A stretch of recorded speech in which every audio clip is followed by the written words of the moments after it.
The toxic culture at DPW must be gutted. The hazing, intimidation, and bullying must end. That sort of behavior is unacceptable.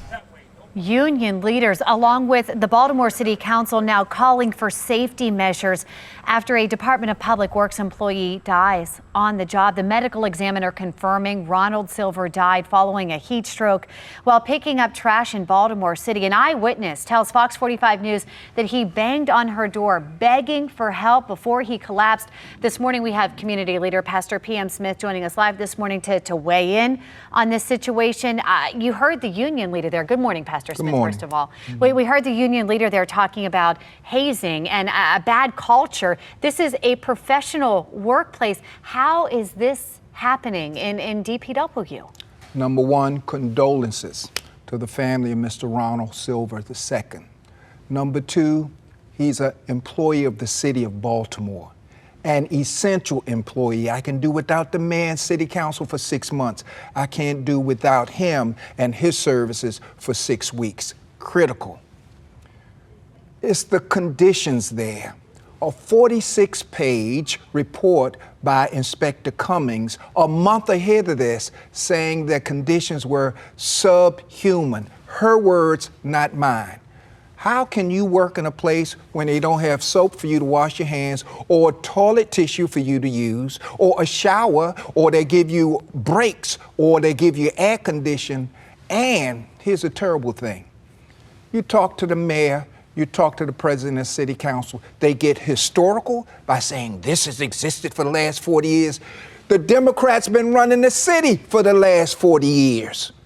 I think a concern for so many people right now is you mentioned the report from the investor, Cummings, yes. Right, from the IG.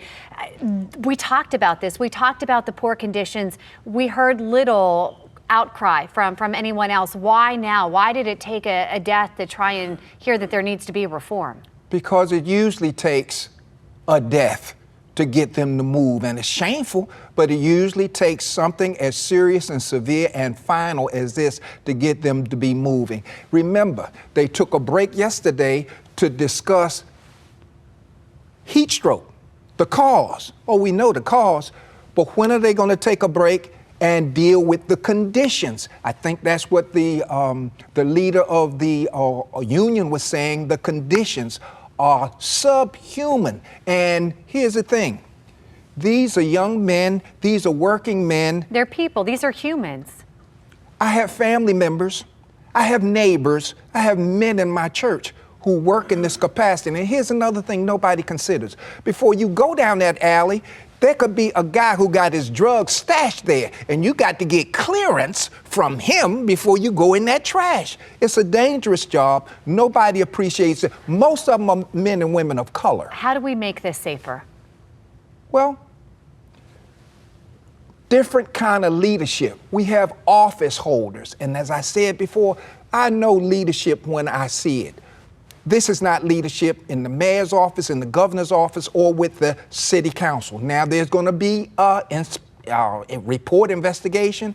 That's going to be the state's way of covering the city's butt when it comes to liability for this young man's death. It's a cover-up, and it's a shame. But we get what we get when we keep sending the same people with the same mentality and the same values and the same policies back to control us. And that's what it amounts to. All right, Pastor Smith, we'll leave it there. Thank you. I thank you. Thanks for watching. I'm Alexa Ashwell. Here's another video to watch. Also, please take a moment and subscribe to our channel.